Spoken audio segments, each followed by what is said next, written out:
So picture a founder who is, by pretty much every external measurable metric of modern business, just completely winning the game. Right. On paper, they look unstoppable. Exactly. I mean, they're driving over £5 million in annual revenue. Their strategic mind is just remarkably sharp. They have the team, they have the market share, the prestige, all of it. Yeah. But there is this really jarring kind of paradoxical reality hiding just beneath that polished surface, because in every single high stakes meeting, like whether it's a tense board review or a critical team alignment, this brilliant, highly capable founder just completely freezes. Yeah, the cognitive sharpness that actually built that £5 million enterprise essentially just evaporates on contact with pressure. Wow. And, the freeze we're looking at here, it isn't just a momentary hesitation or like a thoughtful pause. It's a full system neurological lockdown. Like the brain just stops working. Pretty much.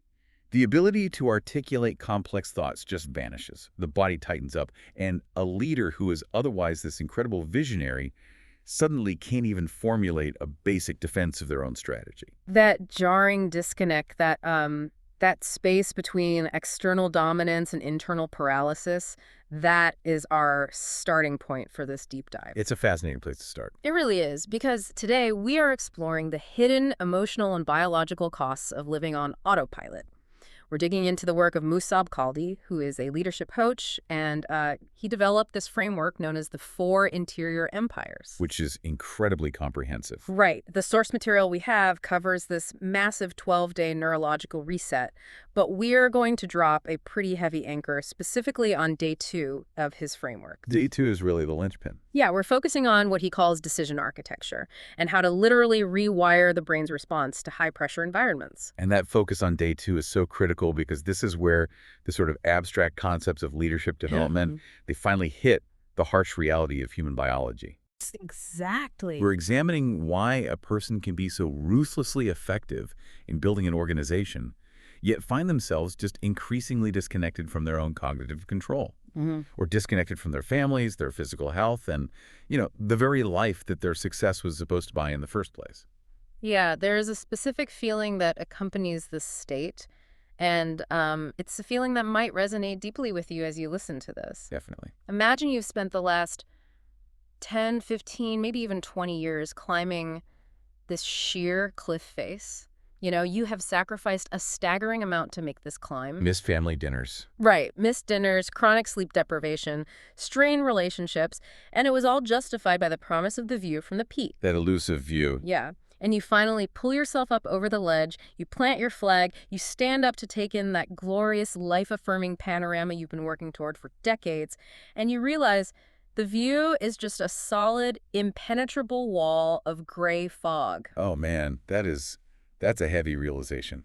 It's devastating. You've won the external game, but the internal game is entirely fractured. And that realization of the fog, that is the exact moment the autopilot begins to fail. Right. And it's so important to establish right out of the gate that we aren't dealing with a philosophical or like a purely motivational issue here. This isn't a fluffy motivational chat. No, not at all. When you reach that summit and find it empty, the ensuing physical and emotional exhaustion, it's a hardwired structural collapse. So before we can solve that freeze in the boardroom, we really have to examine the foundational crack that caused it. We have to look at the difference between living a fragmented life and an integrated one. Which Musab knows intimately. Right. His own origin story in the source material provides the perfect lens for this because his whole framework was forged out of his own collapse. Yeah, he was an 18-year-old kid who fundamentally rejected his family's expectations. They wanted the traditional safe pipeline for him, right? Yeah, exactly. Okay. Go to a good college, get a secure job, get married, live a predictable life. But he rejected that safety because he wanted to build something impactful. So he worked as a waiter to fund his early entrepreneurial efforts. Just grinding it out. Right. And you fast forward a few years, and he actually secures that comfortable life. He gets the house, the car, the community. Everyone around him perceives him as this total success. But the internal reality was entirely different. He felt completely trapped. Completely. I mean, he had built 50 different companies that ultimately failed, just operating in this state of constant, frantic output. 50 companies? Yeah, 50. But, the most revealing aspect of his story isn't even the business failures. It is the staggering amount of capital he deployed trying to fix his own internal fragmentation. Oh, the self-development budget outlined in the text is absolutely wild. It's mind-blowing. He spent over 300,000 pounds on his own personal development. I mean, we are looking at 50,000 pounds on therapy alone, 120,000 pounds on executive coaching, 80,000 on these immersive retreats, and another 50,000 on various courses. It's a massive investment. 300,000 pounds of capital, utilizing the best resources available, and he still ended up at what he calls day zero, just completely exhausted, running on fumes, and feeling utterly broken. And the sheer volume of that investment, it really forces us to ask a difficult question about the whole self-development industry. Right, why didn't it work? Exactly. Why did a 300,000-pound investment yield a negative return on his well-being? And the answer to that forms the absolute bedrock of the Four Empires framework. Break that down for us. Well, traditional therapy, executive coaching, wellness retreats, they almost universally treat human development in isolated silos. Okay. So you take your strategic problems to a business coach. You take your emotional trauma to a therapist. You take your physical exhaustion to a personal trainer. And you take your search for meaning to a spiritual retreat. You're farming out different pieces of yourself. Right. But the human nervous system does not recognize those boundaries. That is such a crucial point. It functions as a single, indivisible unit. So when you attempt to optimize your psychological resilience without addressing your physiological exhaustion, you are essentially trying to run high-performance software on a totally corrupted hard drive. That makes so much sense. And the source text actually breaks down the consequences of this siloed approach into 4 really distinct equations. Yeah, and they're so recognizable. They map perfectly onto the personas we see in corporate environments every single day. So let's walk through these, starting with the first equation. Mindset without heart set. Okay. So if a leader relentlessly develops their strategic dominance and cognitive command, that's the mindset, but they entirely neglect their emotional intelligence and empathy, the heart set, the result is what the framework calls cold confidence. Cold confidence. It is highly visible in modern leadership today. Oh, everywhere. This is the executive who can, ruthlessly optimize a global supply chain and slash operational inefficiencies by 20%, but who is entirely bewildered as to why their executive team turnover rate is sitting at 40%. They just don't get the human element. Right. The confidence is definitely present, but because it is devoid of empathy, it acts as a repellent. It pushes people away. Exactly. It pushes highly talented people away because there is zero psychological safety anchoring the leader's directives. Okay, so then the second equation is just as common, maybe even more so, in these modern purpose-driven organizations. It's heart without health set. This one is tragic, honestly. It really is. This is the leader who does the deep therapeutic work. They're incredibly vulnerable, deeply empathetic, and they connect profoundly with their team's emotional needs. But they are sleeping 4 hours a night, right? Yeah. They're self-medicating with caffeine and just completely ignoring their physical baseline. And the text notes this results in deep emotional capacity, but zero energy to actually execute. Right. They become a visionary who is simply too exhausted to manifest the vision. Yeah. The physiological debt just eventually bankrupts the emotional intent. Wow. And then, moving to the third equation, we see the inverse of that problem. Health without soul set. Ah, the biohackers. Exactly. This is the heavily optimized biohacker executive. The spreadsheets for sleep tracking, the daily ice baths, the meticulously aligned macros. Yes, all of it. And look, they possess immense physical vitality and boundless energy. Sure. But because they have neglected the soul set, meaning the overarching purpose or the legacy of their work, that energy is completely undirected. So what's the result of that? The result is a profound spiritual emptiness. They are basically a perfectly tuned, high-performance engine that is just idling in a driveway. Idling in a driveway. That is a great visual, which leaves the final equation, soul without mindset. Right. This happens when someone goes to the mountaintop retreat, they engage in this deep introspective work, and they discover a grand cosmic purpose for their life. But because they haven't cultivated the strategic cognitive architecture, the mindset, to translate that purpose into reality, they just remain paralyzed. They have infinite purpose, but absolutely no strategic execution. They become a dreamer who can't construct a viable business model. And the overarching lesson from all of these equations is that enduring empires, whether they're internal or external, They're never built in isolation. Right. They're built through rigorous integration. When you isolate these components, you don't just stall your growth. You actively accelerate your burnout. I really want to pause here and issue a gentle challenge to you, the listener. If you are auditing your own life right now through the lens of these four equations, what has become normal to you simply because it has been repeated for years? That's the real question. Think about your daily calendar. Have you spent the last 5 years exclusively pursuing other people's problems? Probably. Yeah. What specific feelings or physical warning signs have you continuously postponed? Pushed down into the basement of your consciousness because there was always another revenue target to hit, or an investor crisis to manage, or a team member who required you to project unshakable strength. And the danger of ignoring those warning signs is that the resulting condition is frequently misdiagnosed. How do you mean? Well, what we are describing here is not standard run-of-the-mill burnout. Okay. Standard burnout is a temporary depletion of energy. It can be largely resolved by, a 2-week vacation and some extra sleep. Just unplug for a bit. Exactly. Ugh. What the Force material is detailing is the hidden emotional cost of success on autopilot. It is a structural failure. A structural failure. Yes. It manifests physically through stress-induced eating, severe afternoon energy crashes, Yes. chronic inflammation, and it manifests socially, where relationships devolve into purely transactional exchanges. Where you feel like everyone just wants a piece of you. Precisely. You begin to feel that every person in your life, from your board to your family, simply wants to extract something from you. And that hollow feeling, it isn't a character flaw. It isn't a lack of discipline. We so often treat this internal fog as a moral failing, as if we just need to try harder to be present. Right. But if we actually look at the biology of a leader in this state, we see a physical, hardwired problem. The biology is undeniable. So let's bridge this emotional disconnect to the raw neuroscience of how the brain handles pressure and bring it back to that 5 million pound founder freezing in the boardroom. Why did he freeze? He froze because his brain had spent a decade actively rehearsing and optimizing a very specific neurological pathway called the panic loop. The panic loop. Right. And it is vital to separate the individual's intellect from their biological response here. The freeze had absolutely nothing to do with his intelligence, his preparation, or his knowledge of the material. Right, because he knew the strategy backward and forward. Exactly. He was the expert. But his biology hijacked his intellect. The anatomy of this freeze operates in a very precise evolutionary sequence. Walk us through it. It begins with the trigger. In our founder's case, the trigger is stepping into a high-stakes meeting and being asked a challenging question.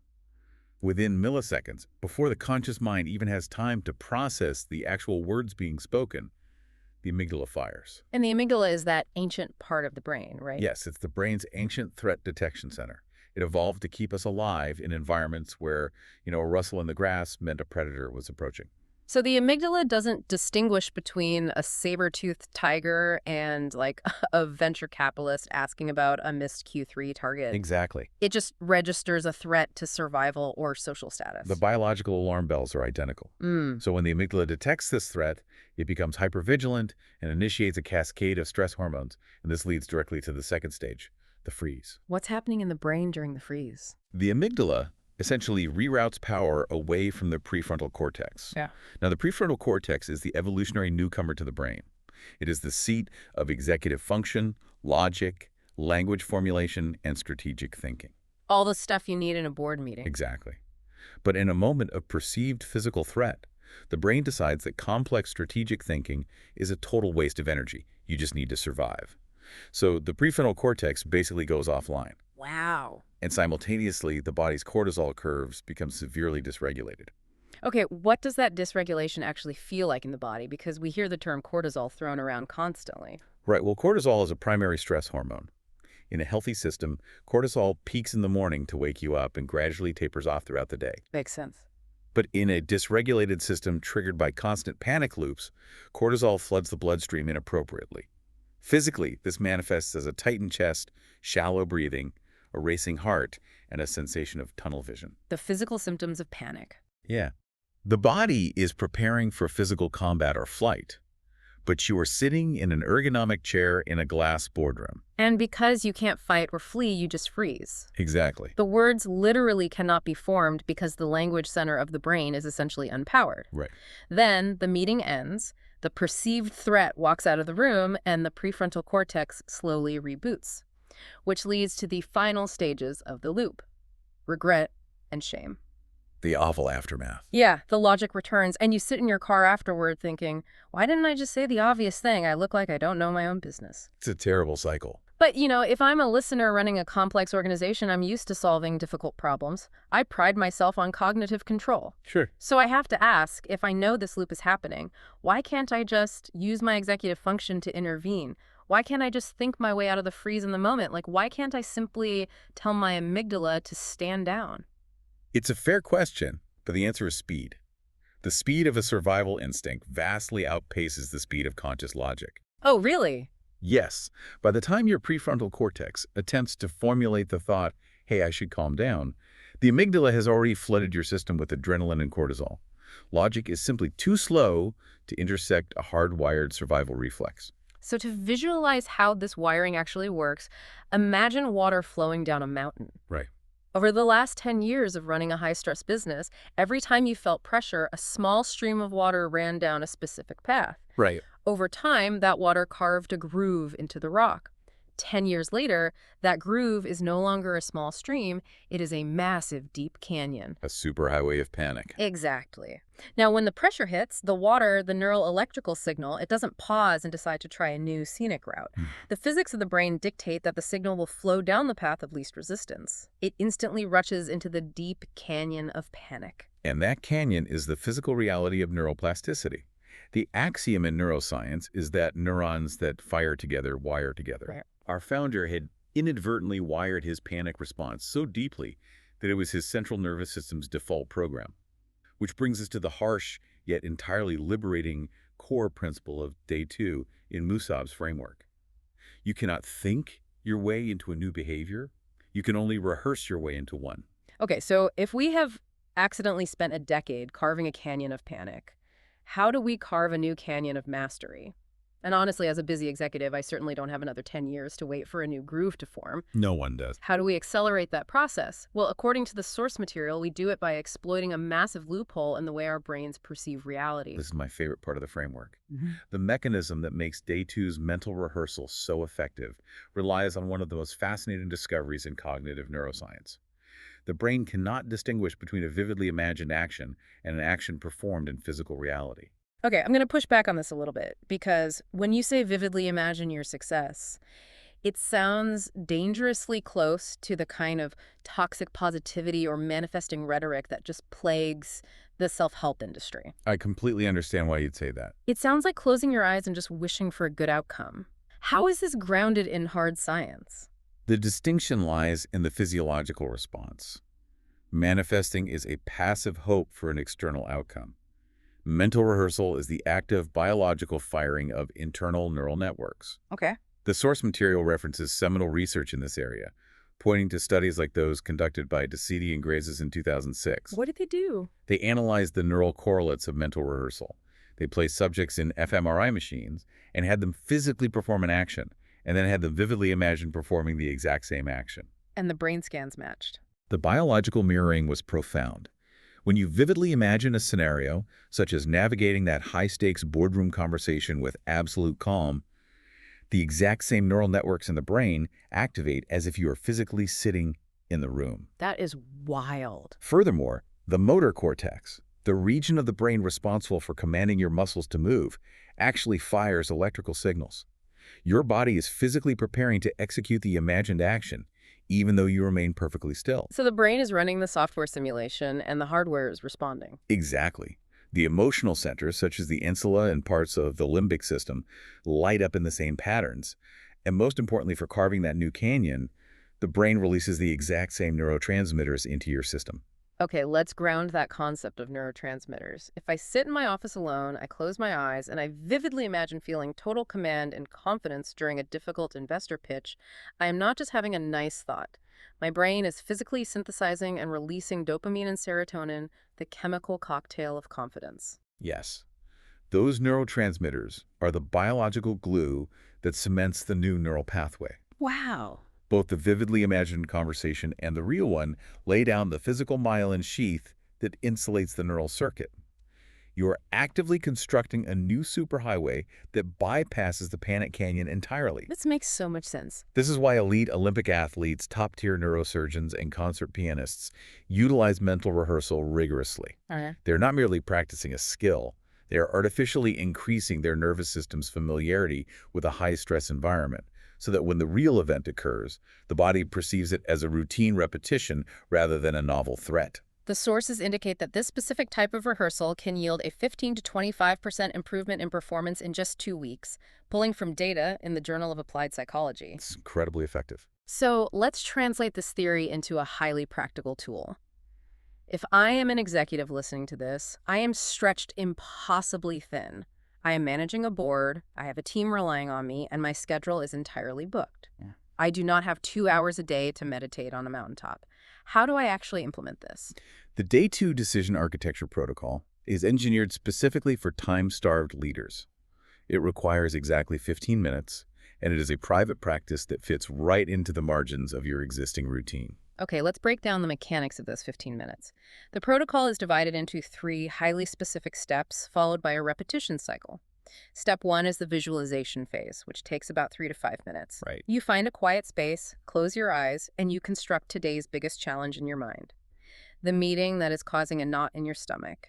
The exact employee you have to terminate. You have to build the environment vividly. Down to the smallest details. Yeah, notice the lighting in the room, the clothes the other person is wearing, the exact tone of their voice.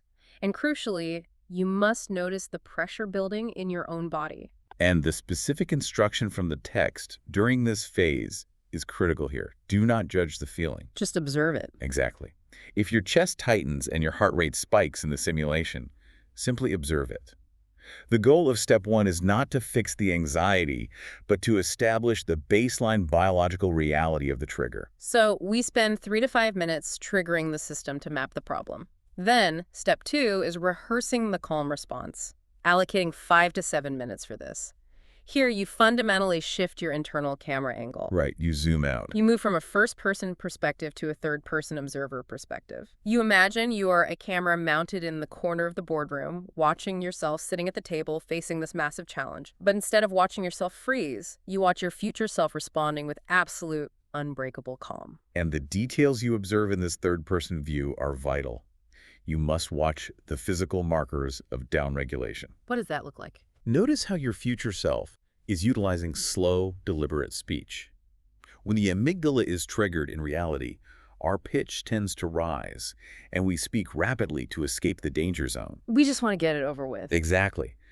By visualizing slow speech, relaxed shoulders, and open body language, you are feeding the brain the visual data of safety. You are watching yourself command the room. Yes. Then we move to step 3. Anchoring the feeling, which takes the final 3 to 5 minutes. You shift the camera angle back, you step into the body of that calm, commanding future self you were just observing, and you have to synthesize the physical emotion of that state. This is where the biological rewiring actually occurs. As we discuss, intellectually thinking the word confidence does not release the necessary neurotransmitters. You have to genuinely feel the expansion in your chest, the steadiness of your breath, the clarity of your mind. You really have to embody it. You hold that physical state, breathe into it, and allow the neurochemistry to wash over the newly activated neural pathway. And the final instruction is the repetition. Within that 15-minute window, you cycle through this 3-step process 3 times. You trigger, you observe the calm response, you step in and anchor the feeling. You repeat it until the nervous system accepts the simulation as a lived historical fact. Exactly. Now, the obvious question arises, does this 15-minute mental exercise work in total isolation? Like, if I sleep poorly, skip breakfast, chug 3 coffees, and then squeeze this 15-minute protocol in right before a high-stakes Zoom call, will it rewire my brain? The short answer is no. I figured. The 15-minute protocol is the software upgrade, but you cannot install new software on a crashing operating system. Right. This is why Day 2 does not exist in a vacuum. It is entirely dependent on the foundation established in Day 1 of Malsaab's framework. Day 1 introduces the 90-minute daily architecture. Let's look at that architecture, specifically the 20-20-20 protocol designed for the first hour of the day. This protocol is designed to clear the cognitive lens before you even attempt to rehearse a new behavior. Yes. The 20-20-20 protocol usually occurs between 5:00 and 6:00 a.m. Early start. Very early. Hmm. The first 20 minutes are dedicated to intense physical movement.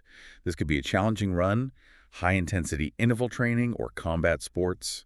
The biological purpose here is to aggressively raise the core body temperature and flood the brain with BDNF, or brain-derived neurotrophic factor. Which acts like fertilizer for neural connections. Exactly. You are physically priming the brain for plasticity. You got it. The next 20 minutes are dedicated to reflection, so journaling, meditation, or specific breath work. And this second block is the counterbalance.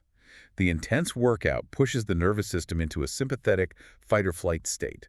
The breathwork forces the vagus nerve to stimulate a parasympathetic shift, which is the rest and digest state. Okay, so you're actively training your central nervous system to rapidly downregulate from extreme stress back to baseline calm on command. Precisely. You're building that flex. Yeah. And the final 20 minutes of the hour are for strategic learning.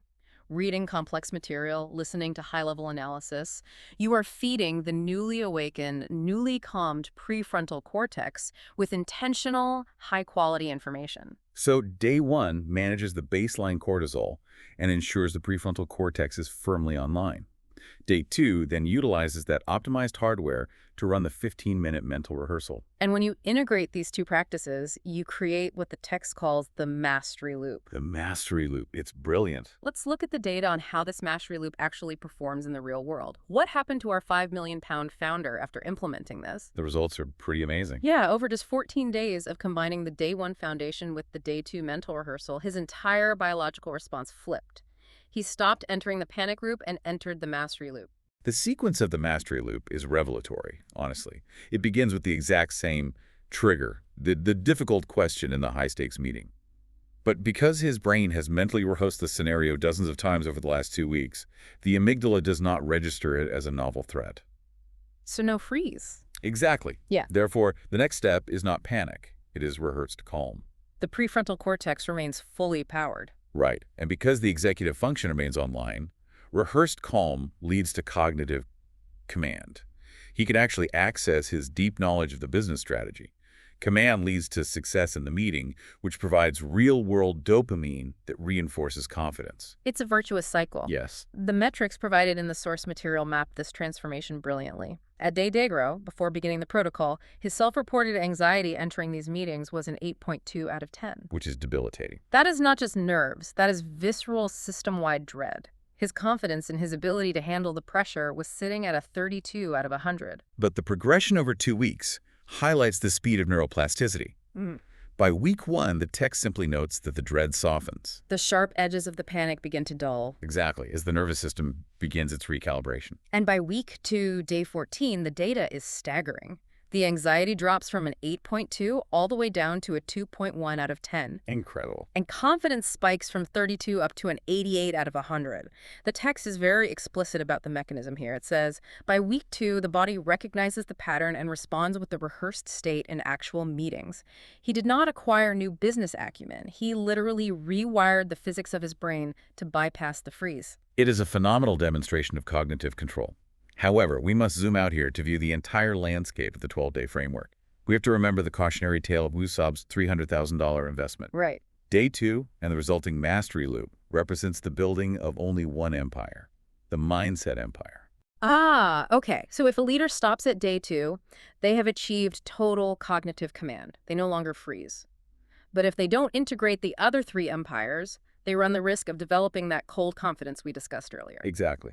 A perfectly calm, highly strategic leader who is entirely disconnected from the humanity of their team. Which is why the architecture of the 12 days is meticulously sequenced. You cannot build the subsequent empires without the cognitive clarity established in days 1 through 3. Right. Once mindset is locked in, days 4 through 6 move entirely into the heart set. Yes.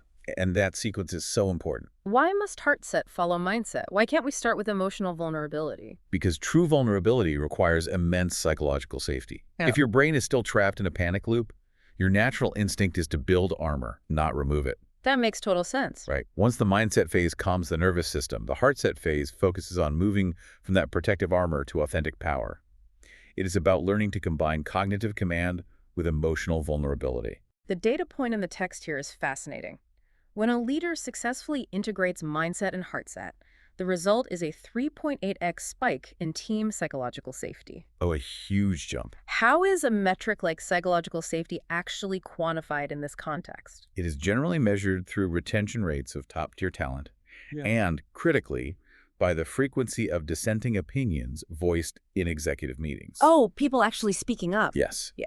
A 3.8x spike means your team is nearly 4 times more likely to tell you the truth, to point out a flaw in your strategy, rather than simply telling you what you want to hear to avoid triggering your panic response. Wow. That level of honesty is the difference between a company adapting to a market shift and a company going bankrupt. Then we move to days 7 through 9, which focus on the health set. Again, the sequence is vital.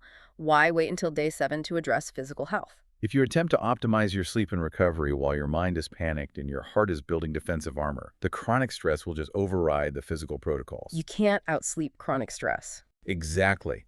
Once the mind is clear and the heart is open, the health set phase shifts the paradigm from relentless grinding to strategic recovery.